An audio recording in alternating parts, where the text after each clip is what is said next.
आज की कृष्ण की कहानी उन लोगों के लिए है जो यह कहते हैं कि कृष्ण तो कई हजार साल पहले हुए थे। अब उनकी भक्ति करने से क्या फायदा।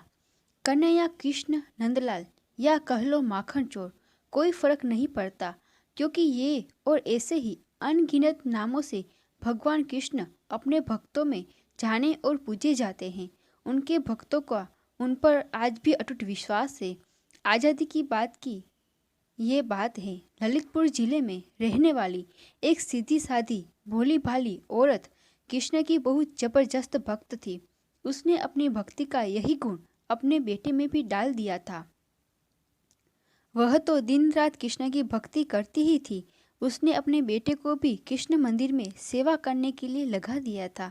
उसका बेटा भी अब जवान हो गया था, लेकिन वह औरत बुढ़ी होने के बाद भी दिन रात कृष्ण को याद किया करती। कोई भी काम बिना कृष्ण का नाम लिए नहीं करती। बिना कृष्ण को भोग लगाए खुद कभी नहीं खाती। उसने अपना सारा जीवन कृष्ण भक्ति में अर्पण कर दिया था। एक बार वह अपने छत पर सो रही थी। सुबह सुबह घना कोहरा होने की वजह से जब वो जगी और नीचे उतरने लगी तो उसे कुछ दिखाई नहीं दिया और वहां से वह सीधे धड़ाम से नीचे गिरी।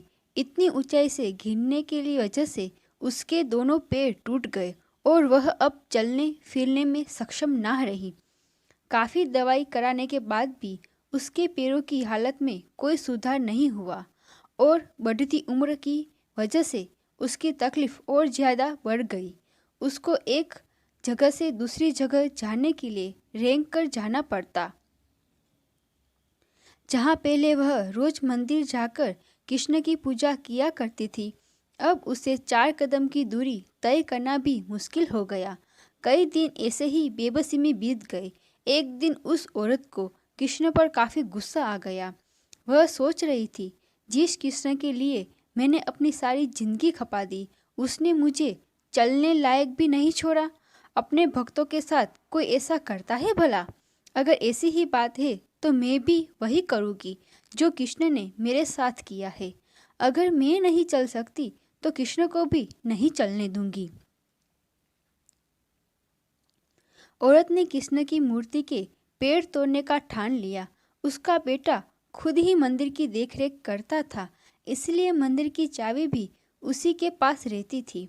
एक दिन सवेरे सवेरे बेटे के उठने से पहले औरत ने उसके तकिए के नीचे से मंदिर की चाबी निकाली। वो किसी तरह बड़ी मेहनत से रेंगते हुए मंदिर तक पहुंची। मंदिर का दरवाजा खोला और गर्भगृह में घुसकर दरवाजा अंदर से बंद कर लिया। यहाँ घर पर बेटा अपने समय के हिसाब से जगा तो देखा कि उसकी माँ घर पर नहीं है। फिर उसने मंदिर जाने के लिए चाबी ढूंढी, तब चाबी नहीं मिली तो वह दौड़कर मंदिर तक पहुंचा। उसे लगा कि जरूर किसी चोर ने उसकी चाबी चुरा ली है और वह अब कृष्ण की मूर्ति पर लगे सोने चांदी के जेवर चुरा रहा होगा, इसीलिए गर्भगृह का दरवाजा अंदर से बंद है। काफी देर तक दरवाजा खटखटाने के बाद जब अंदर से दरवाजा खुला तो बेटा और वह सभी लोग जो वहां पर इकट्ठा हो गए थे, वह देखकर हैरान रह गए कि जो बुढ़ी औरत पहले ठीक से खड़ी भी नहीं हो पाती थी, वह एकदम स्वस्थ और अपने दोनों पैरों से चलकर गर्भगृह से बाहर आई।